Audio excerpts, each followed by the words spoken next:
घ्यावे जाणी सबर जैसे ज्याचे कर्म तैसे फळ देत देवेश्वर जैसे ज्याचे कर्म तैसे फळ देत देवेश्वर जगी जीवनाचे सार घ्यावे जाणी सबर जगी जीवनाचे सार घ्यावे जाणी सबर जैसे ज्याचे कर्म तैसे फळ देत देवेश्वर जैसे ज्याचे कर्म तैसे फळ देत देवेश्वर ज्याचे कर्म तैसे फळ देत देवेश्वर ज्याचे कर्म तैसे फळ देत देवेश्वर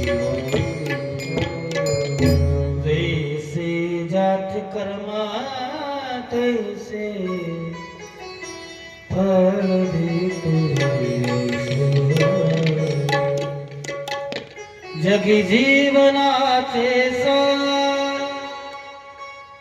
घ्यावे जाणी सबर जैसे ज्याचे कर्म तैसे फळ देत देवेश्वर आपलं कर्म आपल्यावर अवलंबून आहे. आपण कसं करायचं, चांगलं की वाईट. त्याकरता मग वाईट माणसाला सुद्धा देव तेवढा जीव लावतो का? परीक्षित प्रश्न करतात.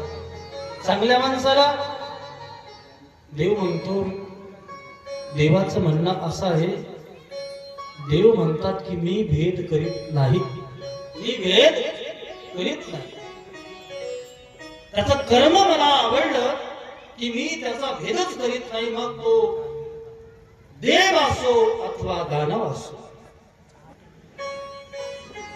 पशु असो अथवा मानव असो, कोणीही असो. मग अशाच एका भक्ताचं उदाहरण देऊन